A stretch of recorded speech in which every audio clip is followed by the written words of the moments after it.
আসসালামু আলাইকুম বন্ধুরা। আজকে চলে গিয়েছিলাম একটু সুপার শপে। আসলে সুপার শপে কেনাকাটা করতে আমার খুবই ভালো লাগে। কারণ হচ্ছে গিয়ে এই যে ফ্রাইডে স্যাটারডে সেলটা, এই সেলে দারুণ মানে সেল থাকে আর কেনা যায়।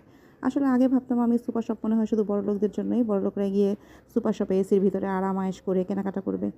আর বাজারে যাব আমরা মধ্যবিত্তরা ভিড়ে ঠেলাঠেলি করে, ধাক্কাধাক্কি করে, দামাদামি করে, দর কষাকষি করে কিনে আনবো। কিন্তু না, তা না। সুপার শপে এখন সুপার শপগুলোই যেন মধ্যবিত্তদের টেনে নিয়ে যাচ্ছে। প্রত্যেকটা ফ্রাইডে স্যাটারডেতে তারা এমন সেল দেয়, লোভনীয় আর মানুষ মাত্রই তো লোভী। তো লোভে পড়ে আর যাই বলুন না কেন, ভালো জিনিস পাই বলেই হয়তো লোভ থাকলেও ভালো জিনিসও আছে, সেজন্য আমরা চলে যাই সুপার শপে। তো সুপার শপে গিয়ে এই যে শুকনো খাবারগুলো কিনে নিয়ে এসেছি, একটার সাথে একটা ফ্রি।